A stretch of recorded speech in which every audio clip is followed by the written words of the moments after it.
Hi, I'm John Orlando, director of the Distinguished Artist Concert Series, and I'd like to invite you to our next performance, a celebration of Mozart's 270th birthday, featuring Ensemble San Francisco, led by violinist Rebecca Jackson-Picht, and yours truly in a performance of Mozart's Piano Concerto No. 23 in A major. I will also be playing Mozart's Sonata in B flat, Herschel 333, and that's what I would like to speak with you about this morning. Sir George Solti wrote, Mozart makes you believe in God because it cannot be by chance that such a phenomenon arrives in this world and leaves such an unbounded number of unparalleled masterpieces.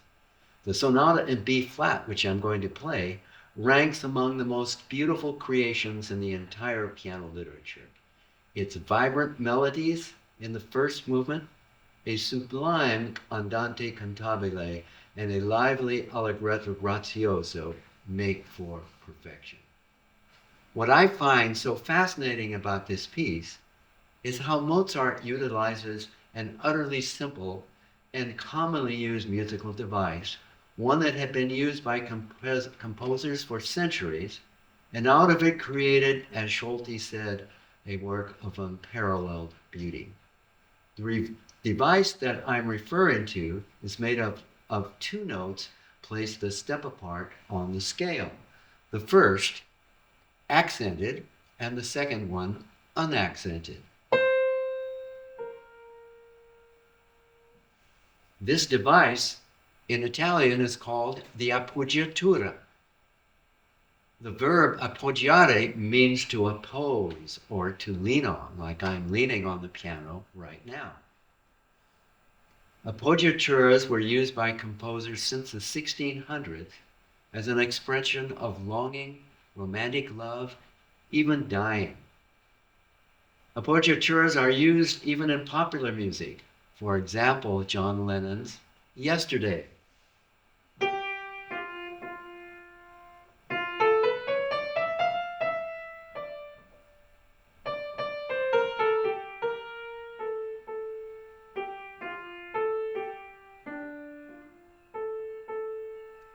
I wonder if he was familiar with this sonata by Mozart because of the similarities.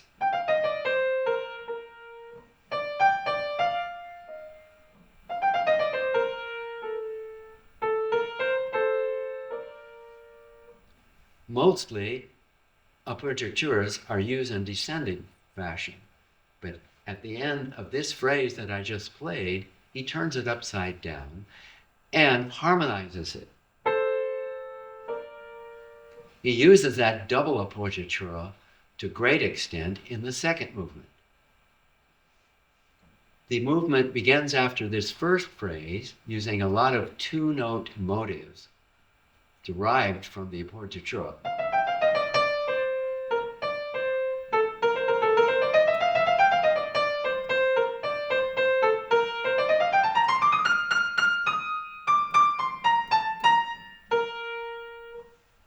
Later in the sonata, in the transition to the return of the beginning, he does this.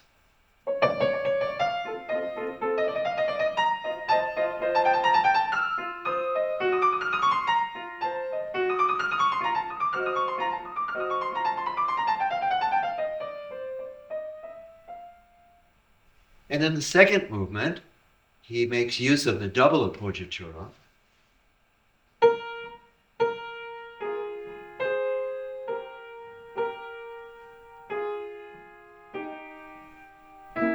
And with this chord, he harmonizes it with a full chord. And if that's not enough,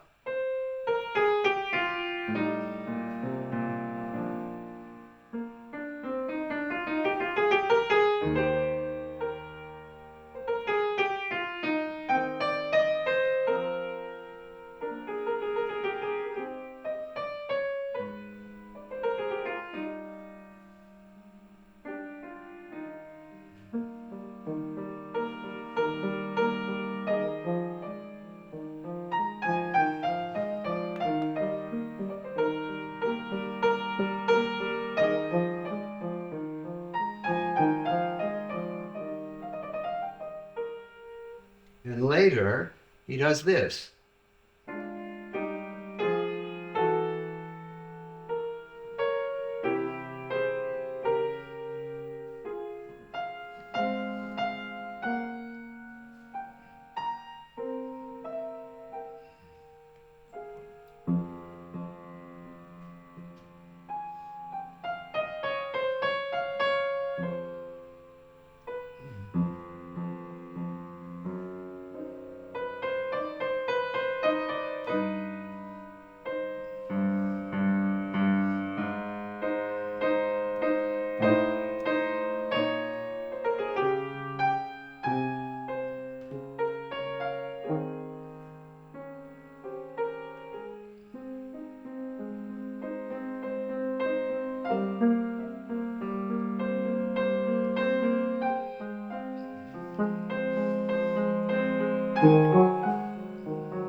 And so forth.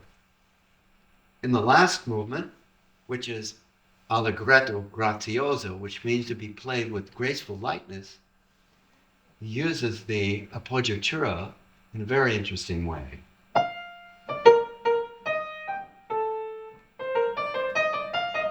So this passage are the same notes we heard in the very first phrase of the piece. But he steps up as if climbing a ladder. And he ends the phrase, which is an appoggiatura, with an ornamentation that softens it at the end. Later on, he does this.